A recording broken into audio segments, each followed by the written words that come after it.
So it's August 2021. The Senate just passed a $1.2 trillion bipartisan infrastructure bill, and this will be attached to a $3.5 trillion Green New Deal bill. Now, while the Congress is spending money that you don't have and taking this money directly out of your wallet, the American taxpayer, I wanted to take a look at how our defenders in the United States Senate are protecting American workers and American taxpayers from wasteful spending. Before we do that, let's consider for a moment the premise of the Democratic Party. The Democratic Party controls all entertainment and all media and literally the entire government in our country. Even though we have a very narrow margin of control by the Democratic Party in the Senate, we have a very narrow margin of control by the Democratic Party in the House of Representatives. Republicans act as if the Democratic Party are the rightful rulers of America. The Democratic Party controls all Hollywood. They control all comedy shows. And this guy still makes a living bashing Donald Trump. Democrats make millions and millions of dollars attacking people for voting for Donald Trump. Groups that are founded to protect America's women actually end up helping powerful Democrats crush those women. When there is no opposition to the rightful rule of the Democratic Party, when they control all media, all academia, all special interest groups, all government, the only people standing in the way of the all-powerful Democrats are people like Republican Senator Lisa Murkowski. I am on the floor this afternoon as we're waiting to learn when we might be able to proceed to a series of amendments as they relate to the Infrastructure Investment and Jobs Act. This is a significant measure, one that I have been very proud to be involved with for a period of time, working with colleagues on both sides of the aisle in our working groups, G10, G22, working with the committee chairman and ranking member, working with other members to get where we are today, which is a really long-awaited investment in our nation's. Right there, less than a minute into her speech, she uses the precise term of President Joe Biden. Spending money you don't have is an investment. So if you adopt the terminology and rhetoric of the Democratic Party, how can you oppose any of the legislation of the Democratic Party? If we're investing in America by spending everything that the Democratic Party wants, what do we need Republicans for? Shouldn't we just have a 100% Democrat Senate, 100% House of Representatives? Maybe we keep around Senator John Kennedy for entertainment value, but otherwise, what would we need Republicans for in the Senate, Ms. Murkowski? I would suggest to you that the need in this country is significant when it comes to investments in our nation's infrastructure, our core infrastructure. Then why is the majority of all this spending not in infrastructure? What we define to be our roads, our rails, our bridges, our ports, our water and sewer, our broadband. I think we recognize that we talk a lot in this chamber and perhaps on the other side as well, and presidents have come and gone and all talked about the need for more investment in our infrastructure. Don't you wish that horned helmet guy from January 6th was sitting behind her making faces as she talks? That would be pretty funny. But the truth be told, we really haven't done a real wholesale effort towards that goal until this year. So there's been good collaborative work through the committees, and then that has been built on by members. So what is she saying here? Listen to the theme of Senator Murkowski. She doesn't particularly care about the $3.5 trillion that the House of Representatives under Nancy Pelosi is going to attach to this tiny $1 trillion infrastructure bill. What she's saying is, as long as she and her group of Republican senators were forced to focus on this small part of the overall bill, she feels guilt-free. Her hands are washed clean of blood like Lady Macbeth. She doesn't have to worry about all the other wasteful spending because of all the hard work done on committees to ensure that Republicans went along with this tiny little portion of the massive pork barrel spending and reward to Democrat governors for shutting down their states' economies in 2020. They're getting paid, they're getting rewarded for wrecking our country's economy last year in order to drive out a certain orange man. Now, the U.S. taxpayer is going to be asked to rebuild all of those neighborhoods that were burned down in 2020. The U.S. taxpayer will restock all of those stores that were looted in 2020. The U.S. taxpayer is stuck with the bill, and not a single person who looted or burned or destroyed is going to be held accountable for the loss of money and the damage they caused. They will be rewarded for doing that by the Democratic Party, with the assumption that if you looted or destroyed your neighborhood, you will then re-elect more Democrats. So the fix is in. The people who did not loot, the people who did not burn, the people who did not destroy, they will be paying for all of these massive cash grabs, rewarding those who burned down their own neighborhoods, rewarding those politicians who attacked the police. They attacked the police in order to increase their political popularity. Now, these same politicians that blamed the police and blamed the orange man are going to cash in out of your wallet. They are rewarding themselves for wrecking our country last year, for destroying our national unity last year, and they're going to use your money to do it. You should be, if not severely insulted, over crass politicians taking your money to pat themselves on the back about what great people they are. Let's return to Senator Murkowski. Again, across the aisle over these past months to get us to where we are today. And so oh boy, I ask members as they're going through the bill itself, the language that we had hoped we would get a little bit earlier for colleagues to go through, but in fairness, we really needed. You have to pass it to find out what's in it. To take the time to make sure that we had gotten it right.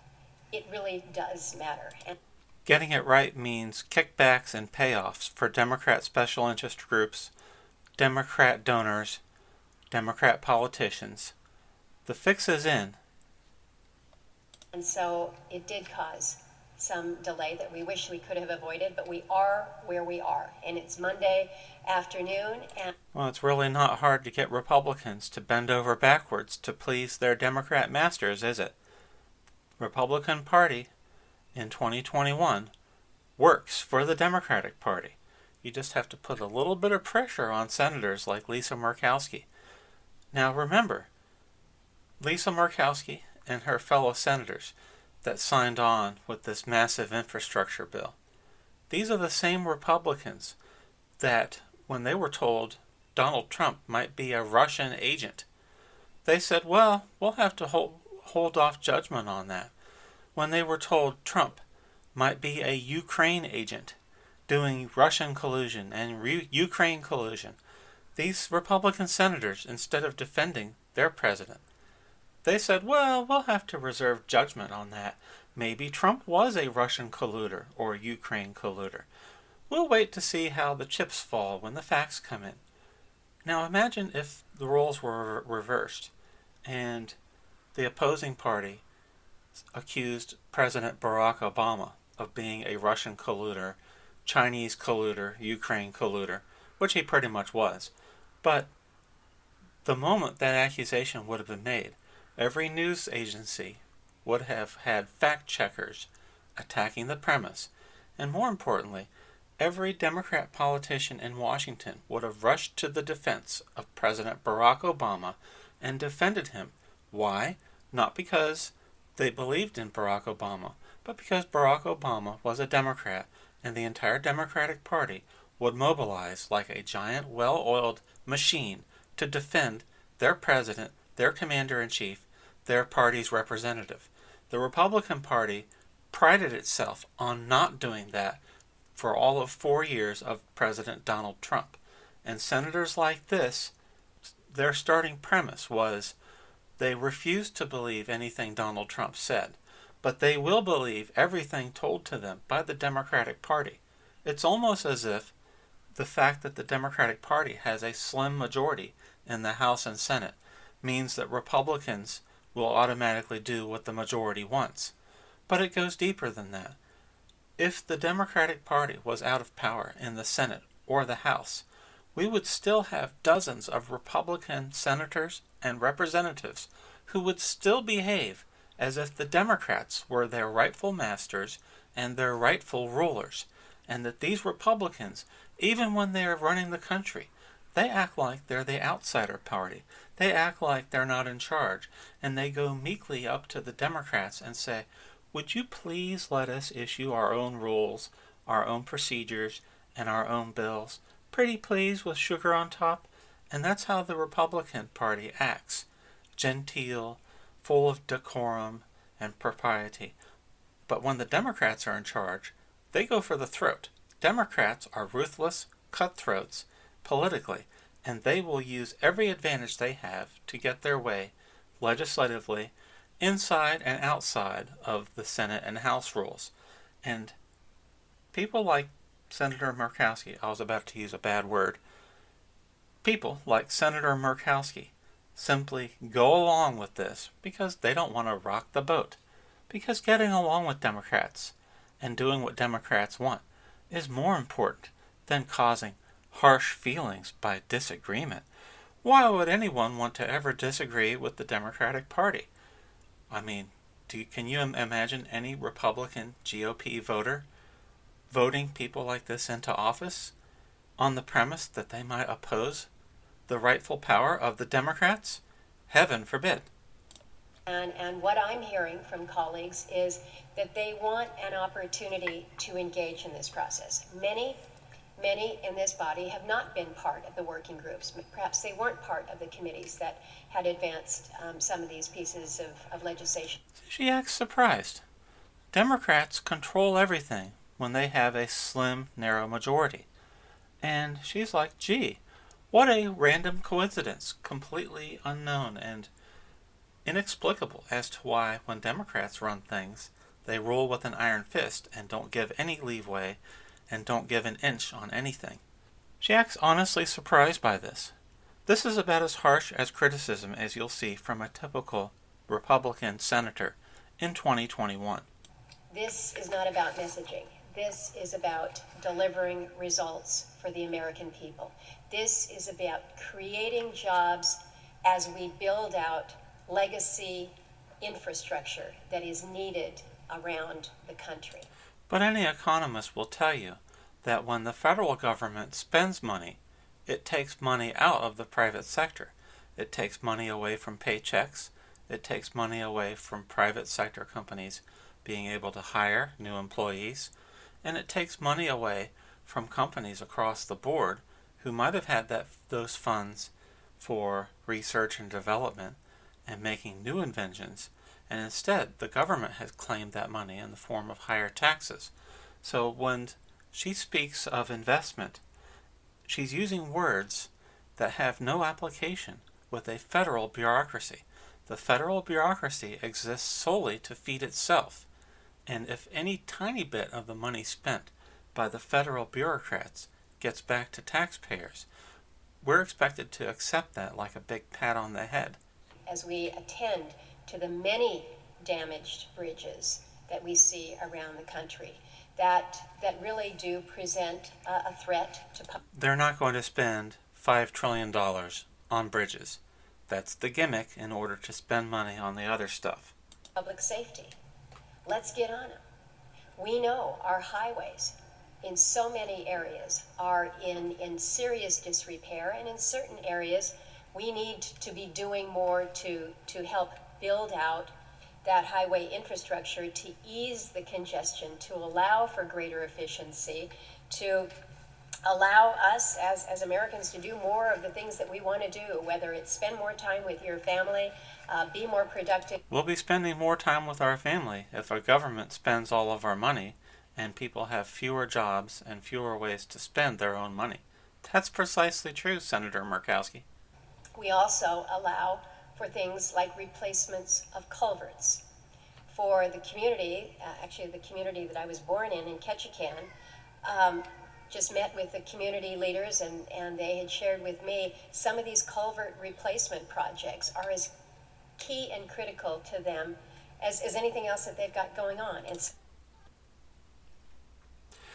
So, Alaska is one of the most energy-rich states in our nation, next to Texas. They have abundant mineral resources, natural gas, crude oil, coal. They are an exporter of energy. Why does Alaska need money from taxpayers from the other 49 states to build your culverts, Senator Murkowski? This legislation is again, very important to those who fly. And when I talk about flying, sometimes these are small bush carriers moving mail and groceries and people to medical appointments. But how many Piper Cub planes could you purchase for $3.5 trillion?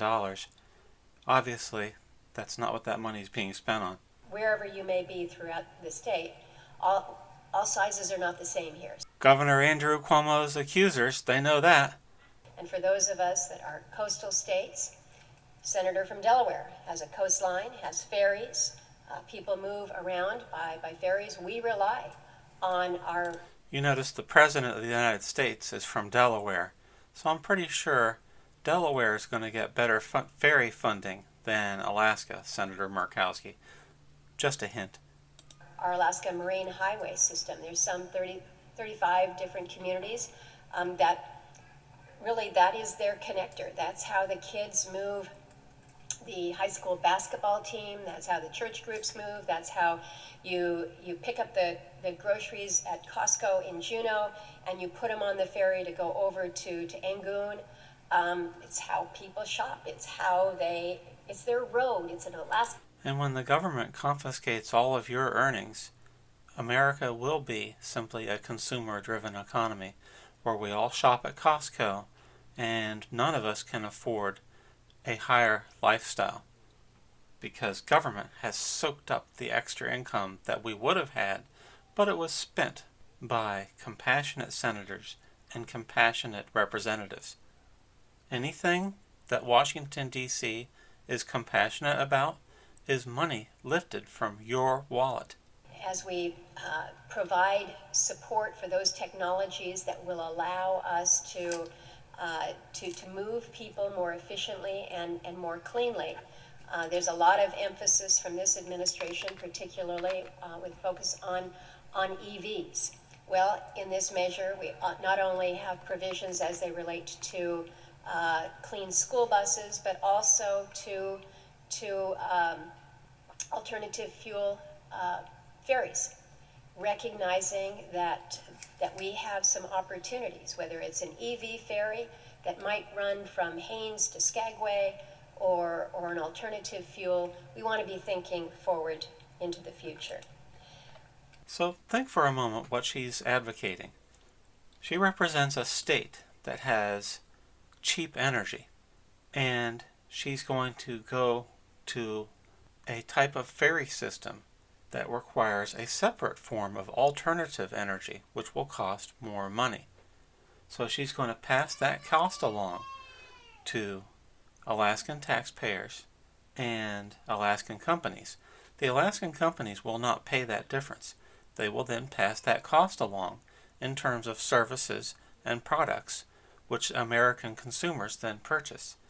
So when you see senators sticking the bill to big corporations, you're expected to clap like trained seals. But you are going to pay those higher expenses. And it's the same for anything. If a trial lawyer sues a hospital for $1 million and they get that $1 million judgment, you're supposed to applaud that trial lawyer. But guess what? That hospital doesn't pay that $1 million judgment. They put that on your bill the next time you're in the hospital. You pay for that, not the hospital. And it's the same with government infrastructure spending. Pieces of this measure, this very significant infrastructure bill that a lot of work has gone into, is the water and wastewater title. This is significant. Well, she had dirty water before not too many years August. ago. How about the that? Situation in Flint, Michigan, with lead pipes. We've been working to address. Wasn't that caused by Democrat politicians with the lead pipes in Flint? None of the news media told you this, but that's who did it. We are either faced with unserved communities Why? when it comes to water and wastewater, or vastly underserved. And when I say I'll unserved, just keep you putting this graphic up. Broadband Look sense, at these resources. but let me explain to you what it means. Oh, you don't have in broadband. Water and So sewer. kids aren't playing their It means first-person shooters that online. You don't Big have deal. running water in your home. You don't have a toilet that flushes.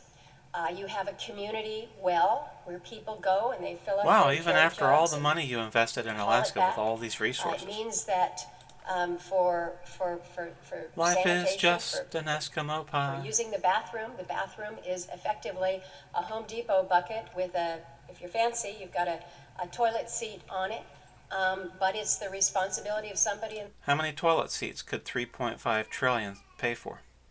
the family to haul that bucket out and dump it. There might be a few places in Washington, D.C. that bucket could be dumped, wouldn't you think?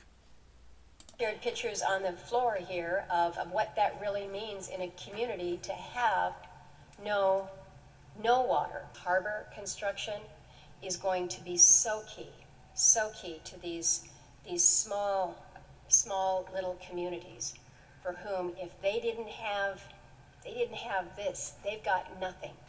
You can't move Why do they have nothing? Alaska is an energy exporter. fish out, you can't move fish in, you can't move goods in, you can't move goods out. Everything then is flown in. And think about what that means. If everything is flown in, it's crazy, wicked expensive. Sort of like an Obama birthday bash where everyone flies in and since they're vaccinated, they go mask-free. More on hydropower and marine energy research, funding for geothermal, wind, solar energy. Why doesn't she have funding for that already? Storage demonstration projects. She actually delved back into what I just said earlier. If the government takes money away from corporations that would have been spending that money on research and development, developing new energy resources, refining existing technologies, when the government takes that money, private companies don't have the capital to do that development themselves. So the government soaks off of the producers. The government is not a producer. The government is not a creator. All the government can do is take. So much, again, that's focused on what do we need to do to really be not only forward-leaning and innovative, but efficient to allow for a more competitive role globally. Wow, so you're going to bypass your existing energy resources, switch over to alternative energies, which are high maintenance, high cost, unproven, and you're going to reject the proven energy resources in order to curry favor with those pushing the Green New Deal. Globally, when you think about our nation's grid infrastructure and resiliency, you don't need to close your eyes and imagine what can happen when your grid fails.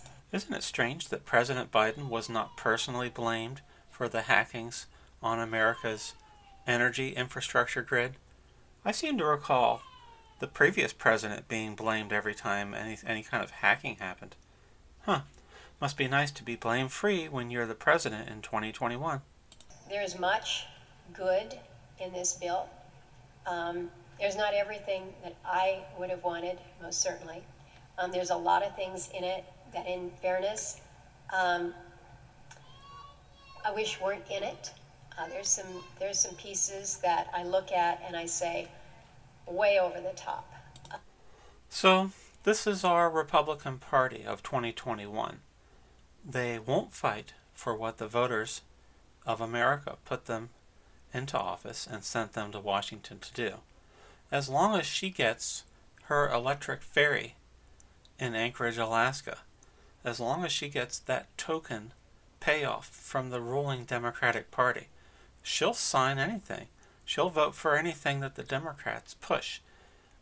You can spend $5 trillion on Democrat pork projects, but as long as you squeeze in a Republican senator's electric ferry in a state where they don't need electric-powered ferries,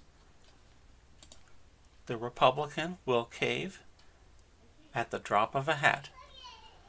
And it's people like this, and really, yep, they'll cave just like that. You're hearing Kamala Harris celebrate there.